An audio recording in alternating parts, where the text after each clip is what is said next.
ये कहानी चिले बॉर्डर के बीच स्थित वाले दिलास की रूह कपा देने वाली ठंडी पहाड़ी में हुई एक सच्ची घटना पर आधारित है, जहां 45 नौजवान एक हवाई जहाज के सामने खड़े दिखाए जाते हैं। सबके चेहरों पर चमकती हुई मुस्कान थी। किसी को भी जरा सा अंदाजा नहीं था कि यह फोटो उनकी जिंदगी की आखिरी तस्वीर बनने वाली है। सिर्फ 13 मिनट बाद यह खौफनाक जहाज करीब 4000 मीटर ऊंचे बर्फीले पहाड़ से टकरा जाएगा। टक्कर इतनी भयानक होगी कि जहाज का शरीर 2 हिस्सों में टूट जाएगा और चीखों की आवाजें बर्फ और धुंध के बीच गूंजने लगेंगी। जब धुआं छंटेगा तो 45 लोगों में से सिर्फ 27 लोग ही जिंदा बचेंगे। लेकिन जल्द ही इन 27 लोगों को समझ आ जाएगा कि जो लोग दुर्घटना में मारे गए शायद वही सबसे ज्यादा किस्मत वाले थे, क्योंकि जिंदा बचने की कीमत उन्हें इंसानी इतिहास की सबसे दर्दनाक और मुश्किल चीज करके चुकानी पड़ेगी। फ्लिक मूवीज की एक और धमाकेदार वीडियो में आपका स्वागत है। यह कहानी 12 अक्टूबर 1972 की सुबह की है। जगह थी उरुग्वे की राजधानी मॉन्टेविडियो, जहां रग्बी टीम के खिलाड़ी इकट्ठा हो रहे थे। उन्हें चिली के सैंटियागो शहर में एक फ्रेंडली मैच खेलने जाना था। विमान में सिर्फ खिलाड़ी ही नहीं थे, बल्कि उनके परिवार वाले, दोस्त और कुछ सपोर्टर भी साथ जा रहे थे। माहौल बहुत हल्का फुल्का और खुशियों से भरा हुआ था। ज्यादातर लोगों के लिए यह बस एक साधारण मैच और छोटी सी यात्रा थी, लेकिन नुमा नाम के एक लड़के के लिए यह थोड़ा अलग था। वह जल्द ही कॉलेज से ग्रेजुएट होने वाला था और उसके दोस्त पांचो ने उसे बार बार मनाकर इस ट्रिप में शामिल किया था, क्योंकि ग्रेजुएशन के बाद सब अपनी अपनी जिंदगी में अलग हो जाने वाले थे। शायद यह आखिरी मौका था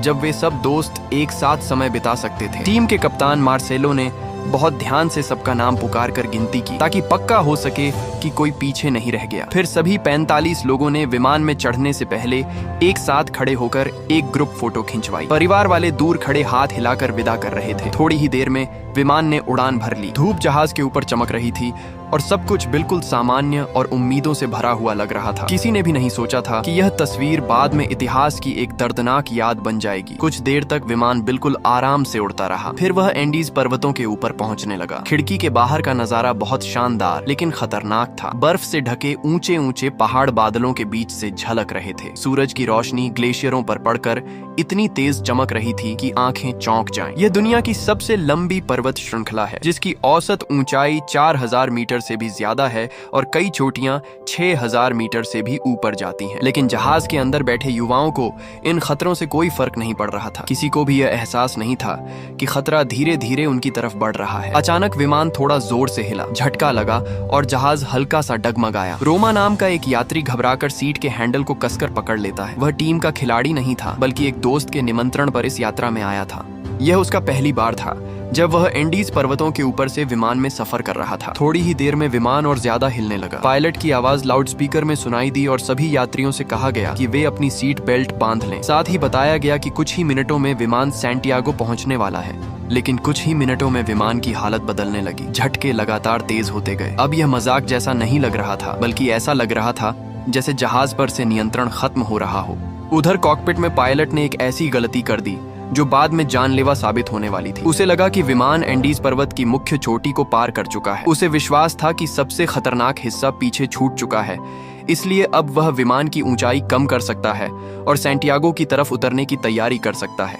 लेकिन वह समय ऐसा था जब जीपीएस जैसी आधुनिक तकनीक मौजूद नहीं थी। पायलटों को अपने विमान की सही स्थिति का पता नहीं चल पाता था। उन्हें सिर्फ कमजोर रेडियो सिग्नल के आधार पर अंदाजा लगाना पड़ता था कि वे कितनी दूर आ चुके हैं। पायलट को लगा कि विमान पहाड़ों से बाहर निकल चुका है, लेकिन असलियत में जहाज अब भी ऊंची चोटियों से घिरा हुआ था। और एक बार जब उसने विमान को नीचे उतारने का फैसला कर लिया, तब उसे वापस ऊपर ले जाना लगभग असंभव हो गया। कुछ ही सेकंड बाद बादलों के बीच से एक विशाल सफेद पहाड़ अचानक सामने आ गया। पायलट ने पूरी ताकत से विमान का नाक ऊपर खींचने की कोशिश की। इंजन जोर जोर से गरजने लगे, लेकिन अब बहुत देर हो चुकी थी। ऊंचाई बहुत कम थी, गति बहुत धीमी थी और पहाड़ बहुत पास आ चुका था।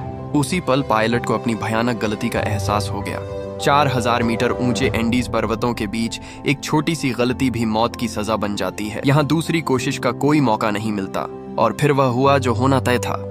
एक जोरदार टक्कर हुई। टक्कर होते ही जहाज का पिछला हिस्सा टूटकर अलग हो गया और आगे का हिस्सा ऐसे फिसलने लगा जैसे कोई भारी चीज बर्फ पर घसीटी जा रही हो। वह बर्फ के मैदान पर लंबी खाई बनाता हुआ आगे बढ़ता गया। अंदर की सीटें उखड़कर फटने लगीं।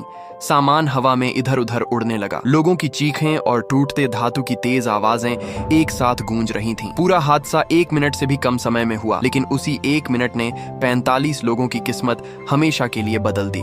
जब जहाज आखिरकार फिसलना बंद हुआ तो चारों तरफ मौत जैसा सन्नाटा छा गया। कुछ लोग टक्कर के समय ही मर चुके थे, उनके शरीर बुरी तरह टूट चुके थे। कुछ लोग बुरी तरह घायल थे और सीटों पर पड़े पड़े दर्द से चिल्ला रहे थे। कुछ बेहोश पड़े थे और कुछ लोग पूरी तरह गायब थे। शायद टक्कर के समय जहाज से बाहर जा गिरे थे और अब बर्फीले पहाड़ों में कहीं खो चुके थे। जो लोग जिंदा बचे थे वे धीरे धीरे अपनी सीटों से निकलने की कोशिश करने लगे। वे लड़खड़ाते हुए खड़े हुए और चारों तरफ देखने लगे। जो नजारा सामने था वह किसी डरावने सपने जैसा था। किसी ने कहा कि शायद कॉकपिट में देखा जाए। अगर पायलट जिंदा हो तो शायद रेडियो अभी भी काम कर रहा हो और मदद बुलाई जा सके। कुछ लोग मुश्किल से आगे बढ़ते हुए कॉकपिट तक पहुंचे। वहां उन्होंने देखा कि पायलट अभी भी बहुत हल्की सांस ले रहा था। वह मरने की हालत में था, लेकिन उसने इशारे से कहा कि वे रेडियो से मदद के लिए संदेश भेजने की कोशिश करें। लेकिन जब उन्होंने रेडियो चलाने की कोशिश की तो पता चला कि वह शायद टूट चुका है और काम नहीं कर रहा। पायलट बहुत मुश्किल से सांस ले रहा था, लेकिन पायलट अब और बोल नहीं पा रहा था। आखिर उसने अपनी आखिरी ताकत जुटाकर धीरे से कहा, भगवान तुम्हारे साथ हो, और फिर उसकी सांस हमेशा के लिए रुक गई। उस पल सभी बचे हुए लोगों को समझ आ गया कि अब उन्हें अपनी मदद खुद ही करनी होगी। शाम बहुत जल्दी उतर आई। लगभग 4000 मीटर की ऊंचाई पर स्थित एंडीज पर्वतों में सूरज डूबने के बाद तापमान बहुत तेजी से गिरता है। सिर्फ 1-2 घंटे के अंदर दिन का हल्का सा गर्म तापमान सीधे -30 डिग्री या उससे भी कम हो सकता है। बचे हुए लोग टूटे हुए जहाज के अंदर एक दूसरे के पास सिमट कर बैठ गए। उन्होंने सीटों के पीछे के हिस्से और सूटकेसों से जहाज के टूटे हुए हिस्सों को बंद करने की कोशिश की ताकि ठंडी हवा अंदर न आए, लेकिन यह सब काफी नहीं था। उनके पास पर्याप्त कपड़े नहीं थे, न स्लीपिंग बैग थे, न आग जलाने का कोई साधन, क्योंकि उन्हें लगा था कि कुछ ही घंटों में वे गर्म और सुरक्षित सैंटियागो पहुंच जाएंगे। सबसे बड़ी समस्या यह थी कि कई लोग गंभीर रूप से घायल थे। ज्यादा खून बहने की वजह से उनका शरीर और भी जल्दी ठंडा हो रहा था। अंधेरे में कप्तान मार्सेलो की आवाज सुनाई दी। वह लगातार सबको आवाज दे रहा था और कह रहा था कि कोई भी सोए नहीं, क्योंकि अगर वे सो गए तो ठंड से मर सकते हैं। वह बार बार लोगों को पुकारता रहा ताकि सब जागते रहें और उनका शरीर गर्म बना रहे।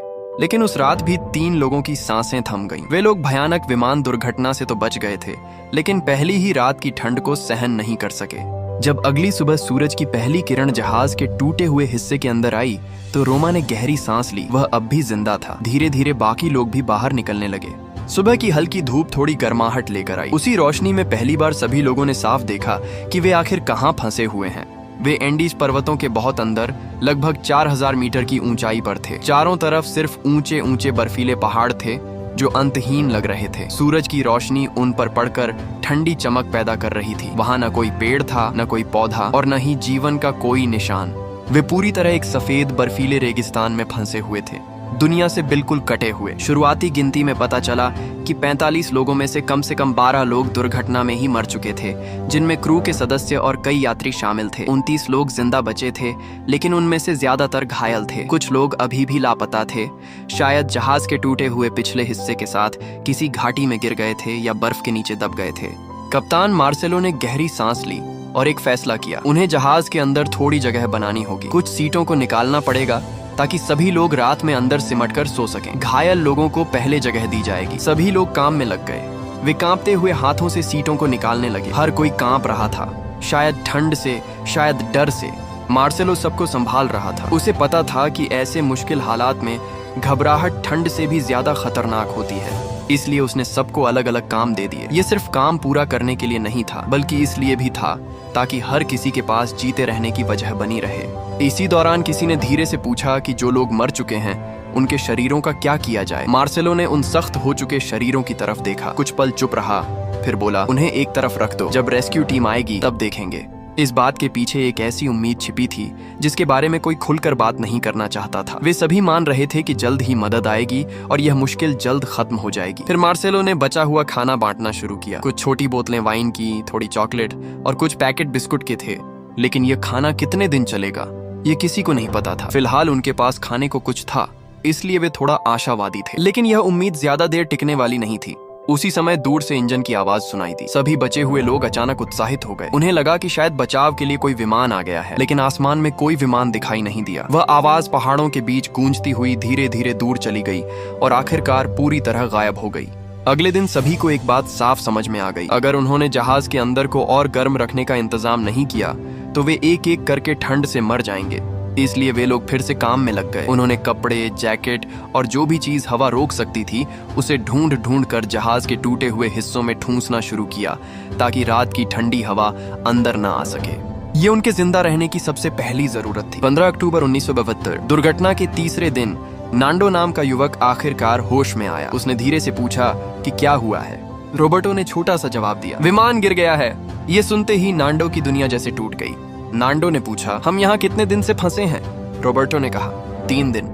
रॉबर्टो ने विमान के एल्यूमिनियम के टुकड़े से एक छोटा सा परावर्तक बना लिया। वह सूरज की रोशनी का इस्तेमाल करके धीरे धीरे बर्फ पिघलाने की कोशिश कर रहा था। ये काम बहुत धीमा और मुश्किल था, लेकिन जरूरी था, क्योंकि सीधे बर्फ खाना शरीर की गर्मी खत्म कर देता है और ऐसी जगह पर ये खुद को मारने जैसा है। पिघली हुई बर्फ का पानी भी उतना ही कीमती था जितना खाना। इसी बीच बाकी लोगों ने सूटकेसों को जोड़कर बर्फ पर एक बड़ा सा क्रॉस बना दिया ताकि अगर ऊपर से कोई विमान गुजरे तो उसे यह मदद का संकेत दिखाई दे सके। उसी समय दूर से फिर से एक हवाई जहाज के इंजन की आवाज सुनाई दी। सभी लोग पागलों की तरह चिल्लाने लगे और हाथ हिलाने लगे। कुछ लोग शीशे के टुकड़ों से सूरज की रोशनी रिफ्लेक्ट करके पायलट का ध्यान खींचने की कोशिश कर रहे थे। कुछ लोग खुशी के मारे रोने लगे। कुछ एक दूसरे को गले लगाकर जश्न मनाने लगे। उन्हें लगा कि आखिरकार बचाव दल आ गया है। लेकिन धीरे धीरे इंजन की आवाज दूर जाने लगी। जहाज न तो नीचे उतरा, न ही उसने कोई चीज नीचे फेंकी और न ही किसी तरह का जवाबी संकेत दिया। वह बस उनके ऊपर से उड़ता हुआ पहाड़ों के बीच गायब हो गया। रात फिर से आ गई। घायल लोगों को बहुत सावधानी से उठाकर मजबूत किए गए केबिन के अंदर लाया गया। रॉबर्टो घायलों को कहाँ रखना है यह निर्देश दे रहा था और बार बार सबको याद दिला रहा था कि उसकी टूटी हुई टांग का ध्यान रखा जाए ताकि उसे जितना हो सके उतना आराम मिल सके। लेकिन इस माहौल में आराम सिर्फ एक कल्पना जैसा था। अगले दिन फिर से हवाई जहाज के इंजन की आवाज सुनाई दी। सभी लोग सांस रोककर ध्यान से सुनने लगे। आवाज धीरे धीरे करीब आती लग रही थी, जैसे आसपास ही चक्कर लगा रही हो। लेकिन जब उन्होंने ऊपर देखा तो घने बादलों में कहीं भी जहाज दिखाई नहीं दिया। कुछ लोगों ने तर्क देकर सबको समझाने की कोशिश की। उन्होंने कहा कि एंडीज पहाड़ बहुत बड़े हैं, इसलिए बचाव दल एक बार में पूरे इलाके की तलाश नहीं कर सकता। वे अलग अलग इलाकों में बारी बारी से खोज कर रहे होंगे। कल तो बचाव का जहाज उनके सिर के ऊपर से गुजरा था और सबने उसे देखा भी था। आज भले ही आवाज सुनाई दे रही है, लेकिन जहाज दिख नहीं रहा। इसका मतलब है कि बचाव दल किसी दूसरे इलाके में खोज कर रहा है। मार्सेलो ने आखिर में दृढ़ता से कहा कि बचाव दल जरूर उन्हें लेने आएगा। लेकिन जब मार्सेलो वहां से चला गया तब फीतो और रॉबर्टो को कठोर सच्चाई का सामना करना पड़ा। फीतो ने साफ कहा कि अगर यही हालत रही तो वे ज्यादा दिन नहीं टिक पाएंगे। लूमा ने कहा कि उन्हें क्रैश वाली जगह तक चढ़कर जाना चाहिए और टूटे हुए जहाज के पीछे वाले हिस्से को ढूंढना चाहिए। अगर वे बैटरी वापस ले आए और रेडियो फिर से चालू कर दें तो वे बाहर की दुनिया को मदद के लिए सिग्नल भेज सकते हैं। इस योजना ने सबके दिलों में फिर से उम्मीद जगा दी। सिर्फ बचाव दल के उन्हें ढूंढने का इंतजार करने के बजाय फिलहाल यही एक तरीका था जिससे वे खुद कुछ करने की कोशिश कर सकते थे। अगले दिन कुछ ऐसे लोग जिनकी तबीयत ठीक थी, उन्होंने जल्दी जल्दी साधारण से चश्मे बना लिए। तेज बर्फीली रोशनी में बिना चश्मे के देखने से आंखें अंधी हो सकती थीं। फिर वे लोग बर्फ पर चढ़ते हुए टूटे हुए जहाज के पीछे वाले हिस्से को ढूंढने निकल पड़े। लगभग 4000 मीटर की ऊंचाई पर हवा में ऑक्सीजन मैदानों की तुलना में सिर्फ 60% रह जाती है। हर कदम बहुत मुश्किल हो जाता है। वे लोग जोर जोर से सांस ले रहे थे, दिल तेज धड़क रहा था और टांगें बहुत भारी लग रही थीं। कुछ ही मीटर चढ़ने के बाद उन्हें रुककर आराम करना पड़ता था। लेकिन जब वे आधे पहाड़ तक चढ़कर पीछे मुड़े और नीचे देखा तो सब लोग हैरान रह गए। इस ऊंचाई से देखने पर सफेद जहाज का शरीर लगभग पूरी तरह बर्फ में घुल मिल गया था। अगर किसी को पहले से न पता हो कि वह कहाँ है तो उसे पहचान पाना लगभग नामुमकिन था। अगर ऊपर से हवाई जहाज से देखा जाए तो उसे ढूंढ पाना तो और भी असंभव होगा। ये बात समझते ही जैसे हर किसी के दिल में चाकू सा चुभ गया। उसी समय एक बचाव विमान फिर से उनके ऊपर से गुजरा। पायलट ने ध्यान से तलाश भी की, लेकिन फिर भी उन्हें नहीं देख पाया। वे लोग ऐसे थे जैसे रेत का एक कण समुद्र में गिरकर पूरी तरह गायब हो जाए। तभी दूर पहाड़ की ढलान से तेज गड़गड़ाहट की आवाज आई। यह हिमस्खलन था। चारों लोग तुरंत मुड़कर वापस भागने लगे और आगे जाने की हिम्मत नहीं की। उन्हें कुछ भी नहीं मिला था और उम्मीद एक बार फिर टूट गई। समय बीतते बीतते छठा दिन आ गया। उन्होंने अपना आखिरी खाना भी बांट लिया, बस एक पैकेट बिस्किट। अब उनके पास कुछ भी नहीं बचा था। फीतो और रॉबर्टो जमीन पर बैठकर बात कर रहे थे। फीतो ने कहा कि नांडो पागल हो गया है, लेकिन नांडो ने शांत स्वर में कहा कि वह यहाँ भूख से नहीं मरेगा। अगर जरूरत पड़ी तो वह शवों को भी खा लेगा। रॉबर्टो चुपचाप उसकी बात सुनता रहा। दोनों समझ रहे थे कि इसका मतलब क्या है, लेकिन कोई भी इसे साफ शब्दों में कहने की हिम्मत नहीं कर रहा था। फीतो ने आगे कहा कि अगर उन्हें बचाया जाना है तो जिंदा रहना होगा। और जिंदा रहने के लिए खाना जरूरी है। मार्सेलो ने मुश्किल से वह सवाल पूछा, अब वे क्या खाएंगे? नांडो ने शांत स्वर में जवाब दिया, बाहर खाना है। यह सुनते ही केबिन के अंदर जैसे सन्नाटा जम गया। सब समझ गए कि वह किसकी बात कर रहा है। बाहर सच में खाना था। वे शव जो बर्फ पर करीने से पड़े थे, वे लोग जो कुछ दिन पहले तक उनके दोस्त, टीममेट और परिवार थे। ये सुझाव इंसानी सभ्यता के सबसे बड़े निषेध को तोड़ने जैसा था। हजारों सालों से इंसान का मांस खाना अक्षम्य अपराध माना जाता रहा है, इंसान और जानवर के बीच की सीमा। लेकिन अब वही सीमा उनके सामने थी। उसे पार करेंगे तो शायद बच जाएंगे, नहीं करेंगे तो निश्चित मौत है। रॉबर्टो ने शांति से समझाया कि भूख शरीर पर क्या असर डालती है। जब कोई इंसान खाना बंद कर देता है तो शरीर धीरे धीरे सूखने लगता है, जैसे कोई पौधा सूख जाता है। दिमाग ठीक से काम नहीं कर पाता क्योंकि वह भी कमजोर हो जाता है।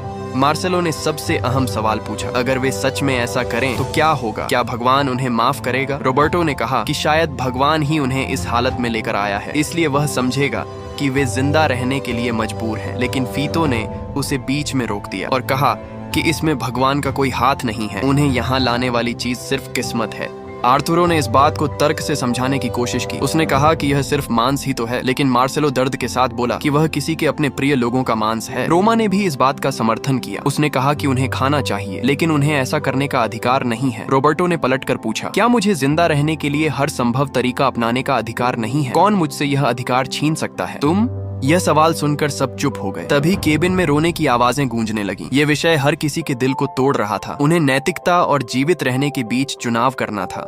बाहर बर्फीली हवा जोर जोर से चल रही थी, जैसे वह उनकी हालत का मजाक उड़ा रही हो। भूख की यातना इतनी बढ़ चुकी थी कि कुछ लोग अब ऐसी हर चीज खाने की कोशिश करने लगे थे जो मुंह में डाली जा सके। उन्होंने अपने बैग और सूटकेस खंगाल डाले। कोई चमड़े के जूते के फीते चबा रहा था, कोई तंबाकू निगलने की कोशिश कर रहा था, लेकिन यह सब चीजें पच ही नहीं सकती थीं।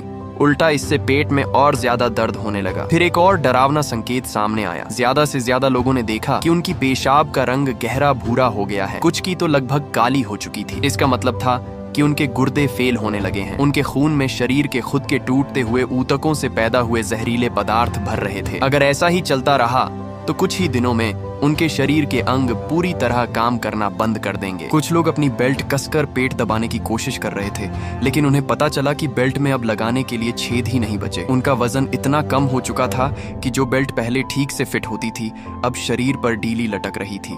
रात के समय नांडो की बहन सुसी की सांस लेना मुश्किल होता जा रहा था। नांडो को कुछ गड़बड़ महसूस हुई। उसने बहन का नाम पुकारा, लेकिन सुसी ने कोई जवाब नहीं दिया। उसकी सांस रुक चुकी थी। नांडो ने सिर्फ 3 दिनों के अंदर अपनी माँ और बहन दोनों को खो दिया। जब उसके पिता ने उन्हें विदा किया था, तब उसने कहा था कि उनका ख्याल रखना। अब वह वादा एक ऐसा वादा बन गया था जिसे वह कभी पूरा नहीं कर पाएगा, एक ऐसा घाव जो हमेशा रहेगा। लेकिन इस नुकसान ने नांडो के अंदर कुछ और भी जगा दिया, एक बेहद मजबूत, लगभग पागलपन जैसी जीने की इच्छा। वह अपने पिता को अपने पूरे परिवार से हाथ धोते हुए नहीं देख सकता था। उसे हर हाल में जिंदा वापस जाना था, चाहे इसके लिए उसे इस अभिशप्त पहाड़ से बाहर निकलने के लिए कुछ भी करना पड़े।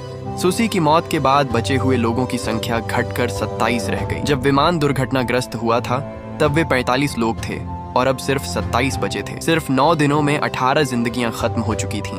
21 अक्टूबर 1972, 9वां दिन। केबिन के अंदर बैठे सभी लोग कांप रहे थे। पता नहीं यह ठंड की वजह से था या डर की वजह से। पूरी रात की खामोशी, रोने और अंदरूनी संघर्ष के बाद आखिरकार वह सन्नाटा टूट गया। एक एक करके बचे हुए लोगों ने अपनी सहमति देना शुरू किया। यह फैसला लेना बिल्कुल आसान नहीं था। हर किसी की आवाज कांप रही थी, लेकिन वे जानते थे कि उन्हें कोई न कोई फैसला करना ही होगा। इस तरह उन्होंने इस नैतिक दुविधा का एक तरह से समाधान निकाल लिया। उन्होंने यह भी तय किया कि अगर भविष्य में उनमें से कोई मर जाए तो उसके शरीर का इस्तेमाल बाकी लोगों के जीवित रहने के लिए किया जा सकता है। इससे शायद अपराध बोध पूरी तरह खत्म नहीं होगा, लेकिन कम से कम जिंदा बचे लोगों को अपने मन में थोड़ी राहत मिल सकती थी।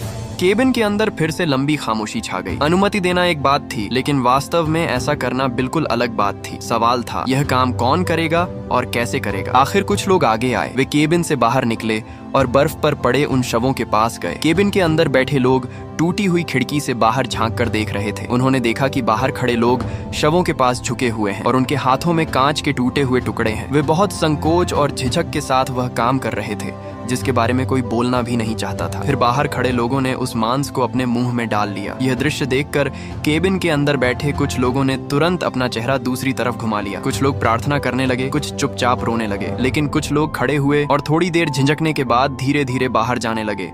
घृणा धीरे धीरे डर पर भारी पड़ने लगी और जीवित रहने की प्रवृत्ति नैतिक नियमों से मजबूत साबित हुई। जब पहला व्यक्ति उस दरवाजे की दहलीज पार कर गया तो बाकी लोगों के लिए उसके पीछे जाना थोड़ा आसान हो गया। ऐसा इसलिए नहीं था कि अपराध बोध कम हो गया था, बल्कि इसलिए कि अब वे इस बोझ को अकेले नहीं उठा रहे थे। लेकिन कप्तान मार्सेलो, लूमा और कुछ दूसरे लोग अभी भी वहीं बैठे रहे। उनके लिए यह सीमा अभी भी पार नहीं हुई थी। शायद यह उनके विश्वास की वजह से था, शायद उनके नैतिक सिद्धांतों की वजह से, या शायद इसलिए कि वे अब भी उस हद तक नहीं पहुंचे थे।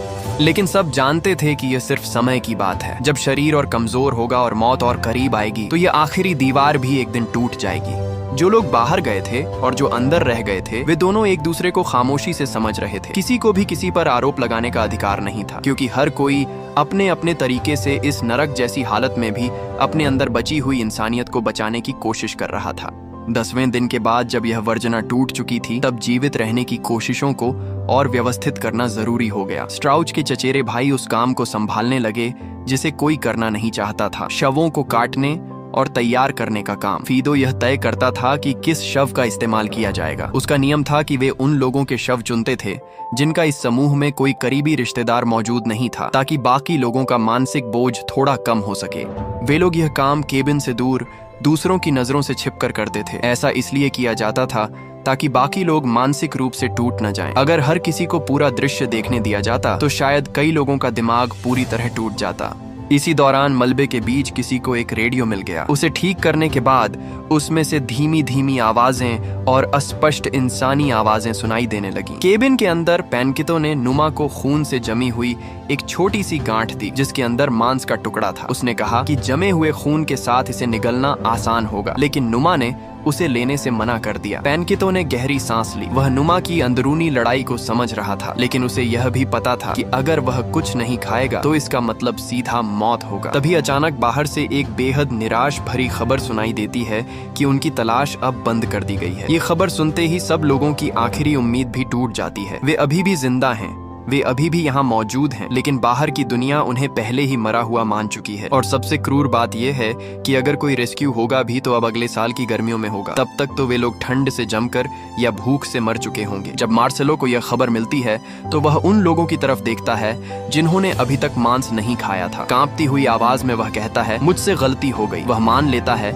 कि सबको रेस्क्यू का इंतजार करने के लिए कहना उसकी गलती थी, लेकिन अब अगर वह एक आखिरी बात मांग सकता है तो वह सबसे खाना खाने की गुजारिश करता है। एक कप्तान के तौर पर यह मार्सेलो के जीवन का सबसे मुश्किल पल था। उसने सबको रेस्क्यू का इंतजार करने को कहा था। उसे विश्वास था कि भगवान उन्हें बचाएगा, लेकिन अब उसे भी हकीकत का सामना करना पड़ रहा था। लेकिन नुमा ने हार नहीं मानी। वह और दो दूसरे लोग पहाड़ पर चढ़कर विमान के पीछे वाले हिस्से को ढूंढने का फैसला करते हैं। उन्होंने ये बात किसी को नहीं बताई और कोई खास योजना भी नहीं बनाई। उन्हें बस इतना पता था कि उन्हें बैटरी ढूंढनी है ताकि रेडियो फिर से चल सके। अगर वे विमान का पिछला हिस्सा ढूंढ लें और रेडियो चालू कर सकें तो शायद उन्हें उस भयानक और वर्जित कदम को नहीं उठाना पड़ेगा। तीनों लोग हांफते हुए बर्फ से भरी जमीन पर मुश्किल से आगे बढ़ते हैं। एक पहाड़ी पार करने के बाद आखिरकार उन्हें विमान के कुछ हिस्से दिखाई देते हैं। बर्फ पर कुछ लाशें भी पड़ी होती हैं। वे लोग जो विमान का पिछला हिस्सा टूटने पर दूर जा गिरे थे। तभी एक साथी सबको याद दिलाता है कि सूरज डूबने वाला है और उन्हें वापस लौट जाना चाहिए, लेकिन नुमा मना कर देता है। उन्हें लगता है कि अगर यहाँ ये चीजें मिली हैं तो विमान का पिछला हिस्सा भी पास ही होगा, इसलिए उन्हें खोज जारी रखनी चाहिए। रात होते ही हालात और भी खतरनाक हो जाते हैं। वे लोग आगे बढ़ भी नहीं पाते। तेज तूफानी हवा चल रही होती है और तापमान अचानक -30 डिग्री तक गिर जाता है। नुमा सबको कहता है कि वे एक दूसरे के बिल्कुल पास आकर बैठें। तीनों लोग एक दूसरे को कसकर पकड़ लेते हैं और जानलेवा ठंड में कांपते रहते हैं। उनके पास न स्लीपिंग बैग है न टेंट। वे सिर्फ अपने शरीर की हल्की सी गर्मी से मौत का मुकाबला कर रहे होते हैं। यह इंसानी सहन शक्ति की सबसे बड़ी परीक्षा थी।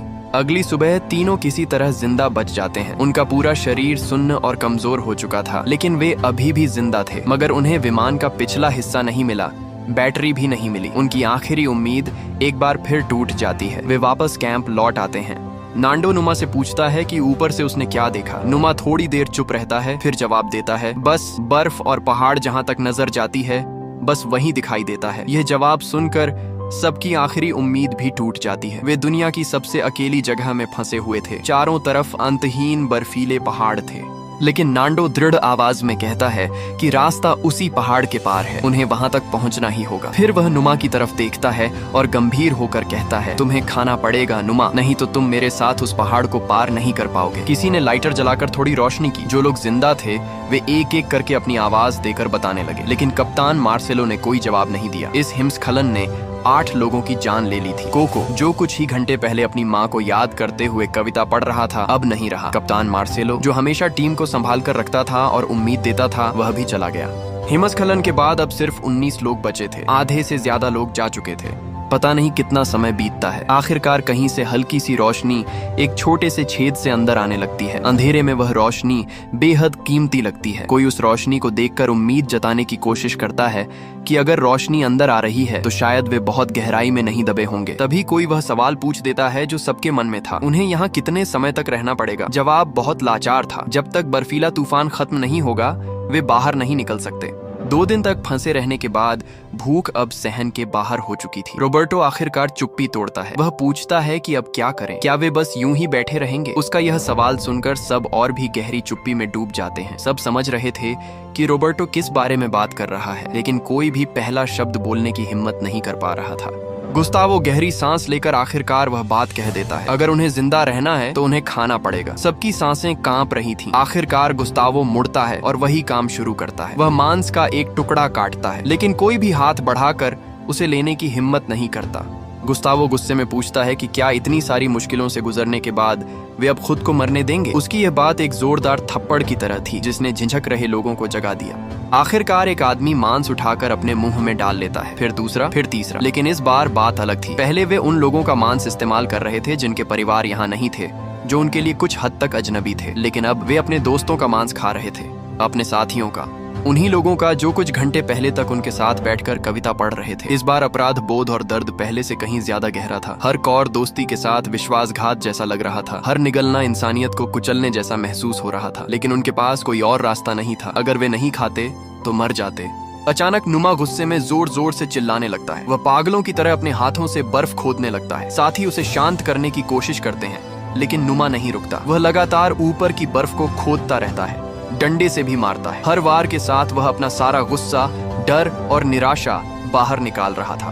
दफन होने के चौथे दिन भी नुमा खुदाई कर रहा था। उसने एक पल के लिए भी रुकना स्वीकार नहीं किया। फिर अचानक अंधेरे में रोशनी की एक किरण चमकती है। एक एक करके लोग बर्फ के अंदर से बाहर निकलने लगते हैं। तेज रोशनी से उनकी आंखें सिकुड़ जाती हैं, क्योंकि वे इतने दिनों से अंधेरे में थे।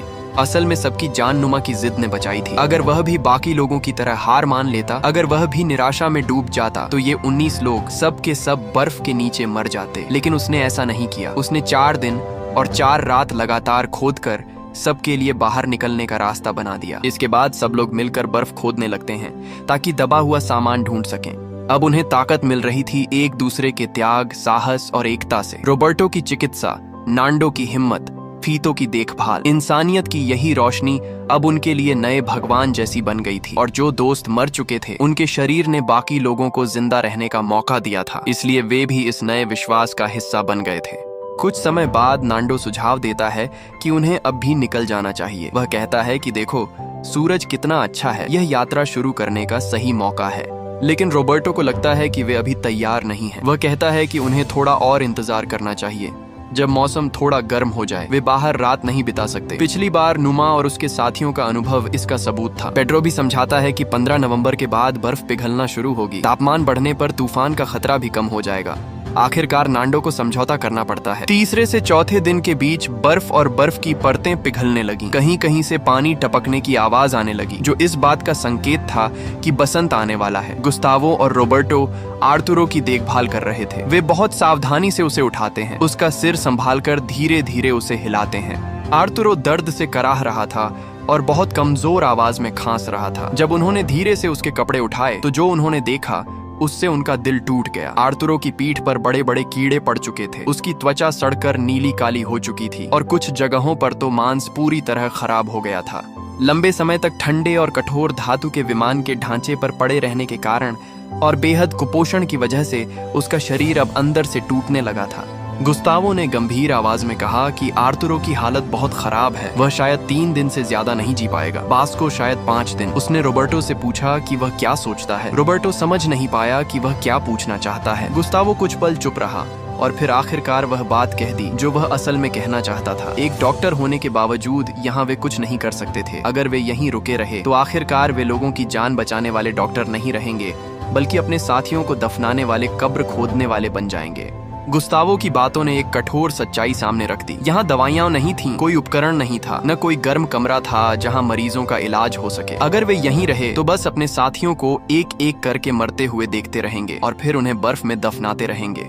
अब एक ही उम्मीद बची थी कि कोई यहाँ से बाहर निकल सके और मदद लेकर वापस आए, और टीम में सबसे मजबूत शरीर रोबर्टो का था, इसलिए यह जिम्मेदारी उसी को उठानी होगी। कुछ ही समय बाद आर्तुरो ने सांस लेना बंद कर दिया। उसकी मौत ने सबको एक झटका दे दिया। समय बहुत कम बचा था। अगर उन्होंने जल्दी कुछ नहीं किया तो बाकी सभी भी आर्तुरो की तरह मर जाएंगे। वे विमान दुर्घटना से नहीं मरेंगे, न ही खून बहने से, बल्कि धीरे धीरे शरीर के कमजोर होने और संक्रमण से मर जाएंगे। रोबर्टो को अब गुस्तावो की बात समझ आ गई। टीम का सबसे ताकतवर सदस्य होने के नाते अब वह और देर नहीं कर सकता था। नांडो भी यह बात समझ गया। चाहे वे कितनी भी तैयारी क्यों न कर लें, अगर सब मर गए तो तैयारी का कोई मतलब नहीं रहेगा। उन्हें निकलना ही होगा, चाहे वे पूरी तरह तैयार हों या नहीं, चाहे आगे कितना भी खतरा क्यों न हो। अगले दिन नुमा, नांडो और 2 अन्य लोग तैयार हो गए। उन्होंने पूर्व दिशा में अर्जेंटीना की तरफ चलने का फैसला किया। उन्होंने ज्यादा गर्म कपड़े पहने ताकि वे बाहर एक रात गुजार सकें। चारों लोग भारी सांस लेते हुए बर्फीली जमीन पर मुश्किल से आगे बढ़ रहे थे। हर कदम के लिए बहुत ताकत लग रही थी। पतली हवा की वजह से उन्हें बार बार रुककर आराम करना पड़ रहा था। तभी नुमा का संतुलन बिगड़ गया और वह पहाड़ी ढलान से लुढ़क कर नीचे चला गया।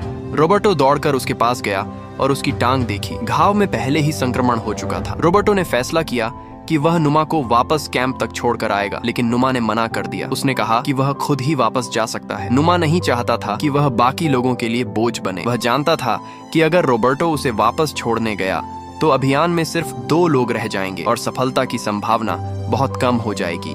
रोबर्टो टीम का सबसे मजबूत सदस्य था, इसलिए उसका अभियान में रहना जरूरी था। नुमा का फैसला एक तरह का त्याग था। अपने बलिदान से वह चाहता था कि अभियान को एक छोटी सी उम्मीद मिल सके। रोबर्टो कुछ पल हिचकिचाया, लेकिन आखिरकार उसने सिर हिला दिया। उसे पता था कि नुमा सही कह रहा है। नुमा मुड़ा और अकेला ही मुश्किल से वापस कैंप की तरफ चल पड़ा। जब नुमा कैंप पहुंचा तो उसने देखा कि एक और जीवित बचे व्यक्ति की मौत हो चुकी थी। अब 19 लोग घटकर 18 रह गए थे। नुमा गहरी निराशा में डूब गया। उसने हावियर से कहा कि वह समझ नहीं पा रहा है। विमान दुर्घटना के पहले पल से ही वह हर किसी की मदद करने की कोशिश कर रहा था। उसने हमेशा सही काम करने की कोशिश की, लेकिन अब उसकी टांग इस हालत में है और वह किसी काम का नहीं रह गया।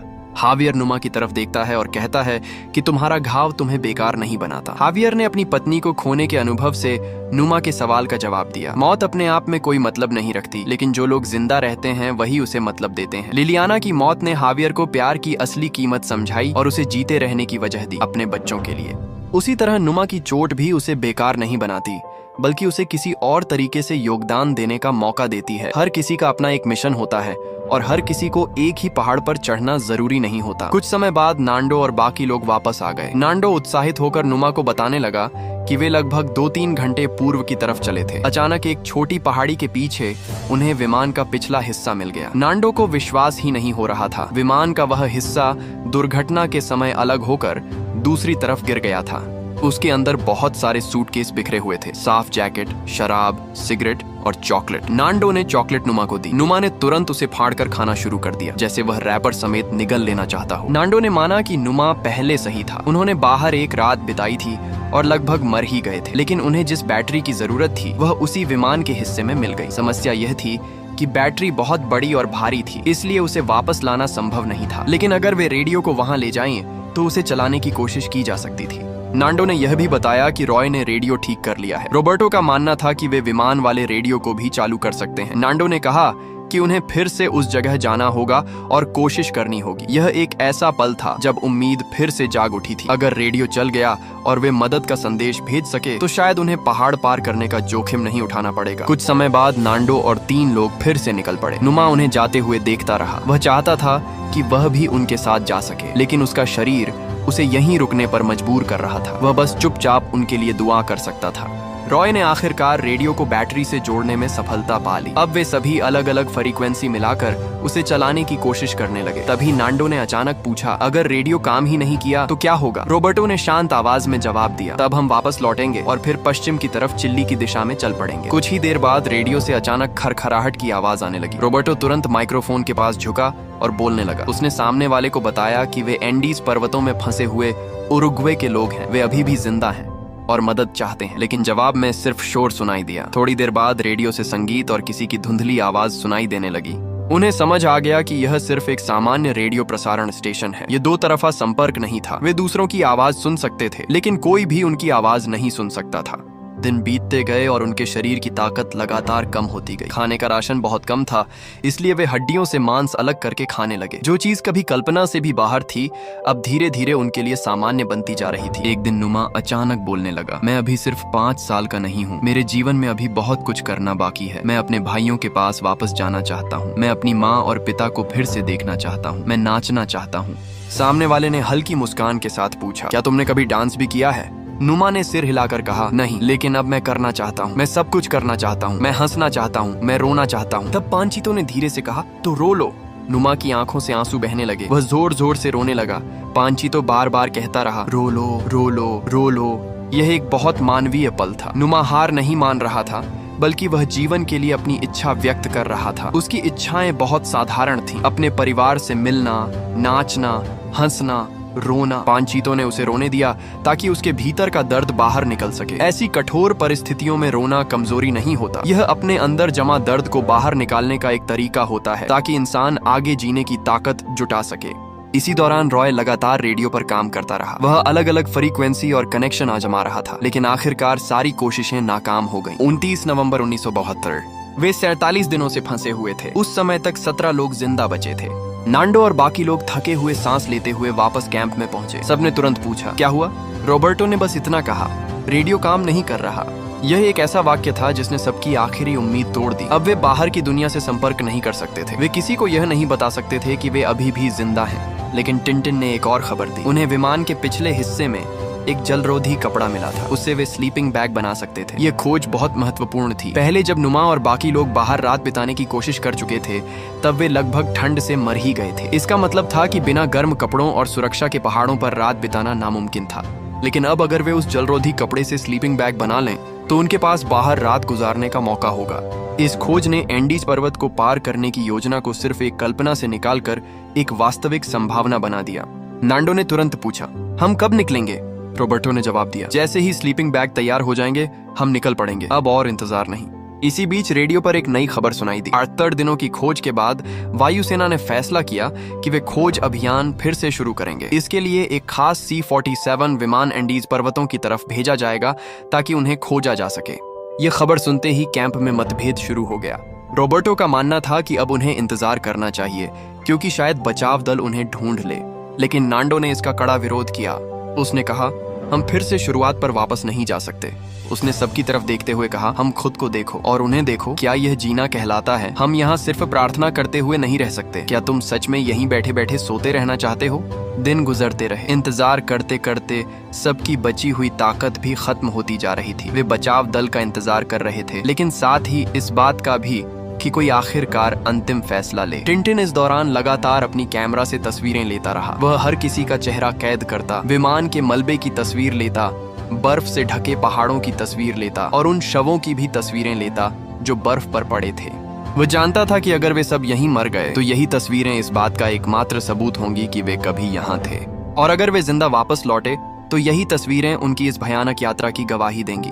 किसी भी हालत में इन तस्वीरों को सच दर्ज करना था कि वे कभी यहाँ थे, उन्होंने संघर्ष किया और वे कभी जिंदा थे। एक दिन नुमा ने नांडो से कहा कि वह चाहता है कि नांडो एक बात जान ले। अगर जरूरत पड़े तो वह उसकी लाश का इस्तेमाल कर सकता है। नांडो ने तुरंत उसे डांटा, ऐसी बेकार बातें मत करो। लेकिन नुमा शांत रहा। उसने कहा, यह सच है, लेकिन मैं ठीक हूँ, मैं तैयार हूँ और ये जानकर मुझे सुकून मिलता है कि तुम लोग सफल हो जाओगे। 11 दिसंबर 1972 25 साल का नुमा अपनी नींद में ही हमेशा के लिए चला गया। उसकी मौत शांत थी लेकिन बेहद दुखद भी। वह असल में रग्बी टीम का सदस्य भी नहीं था, फिर भी वह इस यात्रा में शामिल हुआ था। दुर्घटना के बाद उसने हर किसी की मदद करने की कोशिश की। पूर्व दिशा की यात्रा के दौरान वह घायल हो गया और अंत में घाव के संक्रमण और कुपोषण की वजह से उसकी मौत हो गई। मरने से पहले उसने नांडो को अनुमति दी थी कि वे उसकी लाश का इस्तेमाल कर सकते हैं। ये उसका आखिरी योगदान था, अपने शरीर से अपने दोस्तों को जीवित रहने में मदद करना। नांडो ने वह कागज निकाला जिस पर नुमा ने अपने आखिरी शब्द लिखे थे। उसने उसे सबके बीच पढ़कर सुनाया। उस पर लिखा था, सबसे पवित्र प्यार वह होता है जब कोई अपने दोस्तों के लिए अपनी जान दे देता है। अगले दिन उन्होंने नुमा के शरीर को उसकी इच्छा के अनुसार तैयार किया और अभियान के लिए भोजन के रूप में पैक कर दिया। यह उनके लिए सबसे भारी और भावनात्मक काम था। नुमा ने न सिर्फ अपनी मौत से रॉबर्टो को प्रेरित किया बल्कि अपने शरीर से अभियान के लिए आखिरी भोजन भी दे दिया। कैंप में सब लोग अभियान दल को विदा करने के लिए इकट्ठा हो गए। नांडो कार्लोस के पास गया और उससे कहा कि अब वे उसकी माँ और सुसी के शव का भी इस्तेमाल कर सकते हैं। यह उसके लिए सबसे बड़ा त्याग था। पहले वह उनकी लाशों की रक्षा करने के लिए जान लगाने को तैयार था, लेकिन अब उसने अपने इस लगाव को छोड़ दिया ताकि बाकी लोग जिंदा रह सकें। यह इस बात का संकेत था कि उसने पूरी तरह हकीकत को स्वीकार कर लिया है। अब उसके लिए जीवित लोगों की जिम्मेदारी मृतकों के प्रति भावनाओं से भी ज्यादा महत्वपूर्ण हो चुकी थी। 12 दिसंबर 1972 दुर्घटना का 22वां दिन। पश्चिम की ओर जाने वाला अभियान शुरू हुआ। लक्ष्य था चिल्ली पहुंचना। 3 लोग निकले, नांडो, रॉबर्टो और टिंटिन। तीनों भारी सांस लेते हुए पश्चिम की ओर पहाड़ चढ़ने लगे। रात होने पर तीनों एक ही स्लीपिंग बैग में सिमट कर बैठे और खाई के किनारे अपनी पहली रात गुजारी। अगले दिन तीनों ने बेहद कठिन परिस्थितियों में आगे बढ़ना जारी रखा। आखिरकार वे किसी तरह पहाड़ की चोटी तक पहुंच गए और तेज तेज सांस ले रहे थे और उम्मीद कर रहे थे कि ऊपर पहुंचकर उन्हें नीचे कोई हरी भरी घाटी दिखाई देगी जहां सभ्यता के निशान हो, कोई बस्ती हो और इस डरावने सपने का अंत हो जाए। लेकिन सामने जो नजारा था उसने उनका दिल तोड़ दिया। दूर दूर तक बस बर्फ से ढके पहाड़ ही पहाड़ थे, एक के बाद एक, जिनका कोई अंत नजर नहीं आ रहा था। एंडीज पर्वत मानो किसी जमे हुए समुद्र की तरह था, जिसकी लहरें पहाड़ों के रूप में उठती गिरती हुई आसमान की रेखा तक फैली थीं।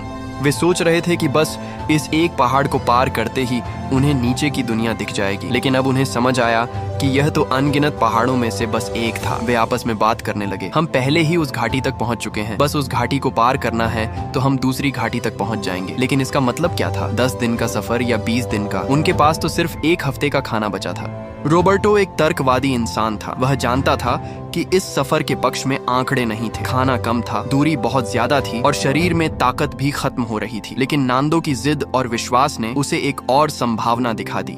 शायद उन 2 पहाड़ों के बीच सच में नीचे उतरने का रास्ता हो, शायद वे सच में वहां तक पहुंच सकें। और सबसे बड़ी बात यह थी कि अगर वह वापस लौट जाता तो नांदो अकेला ही आगे चलता रहता। रॉबर्टो अपने दोस्त को अकेले मरने के लिए नहीं छोड़ सकता था।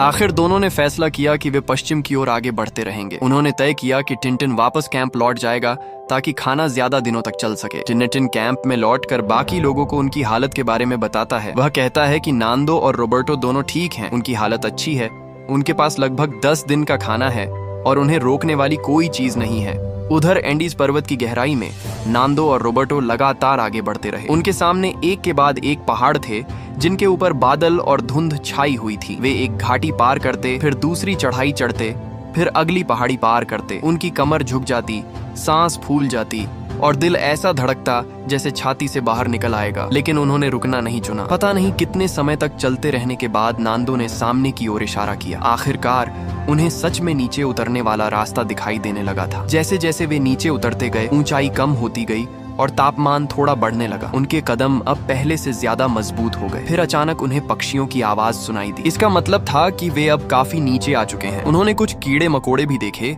जो इस बात का संकेत थे कि यहाँ जीवन मौजूद है। 9वें दिन की रात को अचानक नांदो को जोर जोर से उल्टियां आने लगी। उसे भयानक खांसी हो रही थी। उसका शरीर अब पूरी तरह टूट चुका था। उसका शरीर जैसे आखिरी चेतावनी दे रहा था कि अब वे अपनी सीमा के बिल्कुल पास पहुंच चुके हैं। अगर जल्द ही उन्हें कोई इंसान नहीं मिला तो वे सच में रास्ते में ही मर जाएंगे। लेकिन वे रुक नहीं सकते थे। रुकना मतलब यह था कि कैंप में इंतजार कर रहे उनके बाकी साथी भी मारे जाएंगे।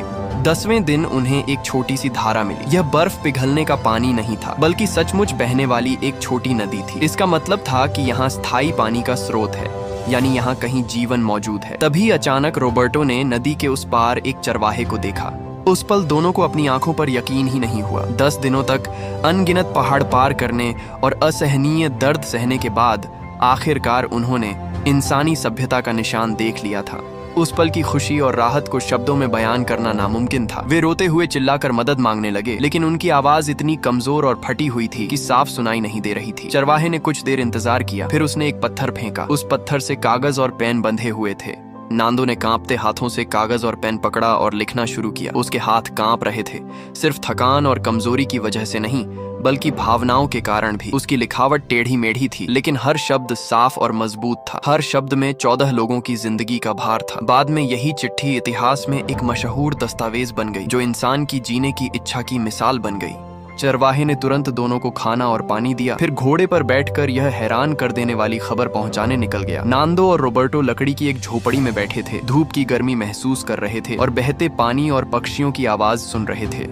उन्हें ऐसा लग रहा था जैसे वे किसी और ही दुनिया में आ गए हों। वे सफल हो गए थे, वे सच में पहाड़ों से बाहर निकल आए थे। लेकिन उन्हें पता था कि समय बहुत कम है। पहाड़ों के नीचे उनके साथियों के पास अब ज्यादा खाना नहीं बचा था। उनकी हालत भी बहुत खराब थी। हर बीतता दिन उनके लिए और ज्यादा खतरा बन रहा था। खबर जल्दी ही हवाई बचाव सेवा तक पहुंच गई। सरकार ने उनकी लोकेशन की पुष्टि की और तुरंत रेस्क्यू टीम भेज दी। थोड़ी ही देर में पत्रकारों की गाड़ियां भी उस चरवाहे के घर पहुंचने लगी और इन दोनों चमत्कार करने वाले युवकों का इंटरव्यू लेने लगी। उधर विमान के मलबे के पास इंतजार कर रहे बाकी लोग जब रेडियो पर यह खबर सुनते हैं तो उनके बीच खुशी और रोने की आवाजें गूंज उठती हैं कि 71 दिन आखिरकार उन्होंने इस पल का इंतजार पूरा होते देखा। हेलीकॉप्टर बर्फीले पहाड़ों की ओर उड़ने लगे, उन लोगों को लेने के लिए जो 71 दिनों से इंतजार कर रहे थे। डरावना सपना आखिर खत्म होने वाला था। बचाव का इंतजार करते समय वे एक दूसरे को गले लगा रहे थे और हिम्मत दे रहे थे। कोई अपने बाल काट रहा था, कोई दाढ़ी बना रहा था ताकि वे इंसानों जैसे दिख सकें। थोड़ी देर बाद हेलीकॉप्टर आ गए। उस पल उनकी सारी मजबूती टूट गई। दर्जनों दुबले पतले नौजवान एक दूसरे को पकड़कर जोर जोर से रोने लगे। वे बच गए थे, आखिरकार वे बच गए थे। 71 दिन। 13 अक्टूबर को विमान दुर्घटनाग्रस्त हुआ था और 22 दिसंबर को उन्हें बचाया गया। 45 लोग विमान में सवार हुए थे, लेकिन सिर्फ 16 लोग जिंदा वापस लौट सके। उन्होंने मानव इतिहास की सबसे कठिन जीवित रहने की परीक्षा झेली थी। -40 डिग्री की ठंड, ऊंचाई पर ऑक्सीजन की कमी, भूख, हिमस्खलन, बीमारियां और उससे भी ज्यादा मुश्किल नैतिक संघर्ष, लेकिन वे बच गए। ये चमत्कार या किस्मत की वजह से नहीं था, बल्कि एक दूसरे के लिए किए गए त्याग, मदद और हिम्मत की वजह से था। रोबर्टो के मेडिकल ज्ञान ने घायलों की जान बचाई। कुछ लोगों की हिम्मत ने मृत शरीरों को संभाला। नांदो की इच्छा शक्ति ने एंडीज पर्वत पार किए। किसी ने अपने जख्मों के बावजूद दोस्तों की जिंदगी बचाई। हर जीवित इंसान अपने साथ उन मृत साथियों का बोझ लेकर जी रहा था, और यही बोझ उन्हें हमेशा याद दिलाता रहेगा कि उस पहाड़ पर क्या हुआ था।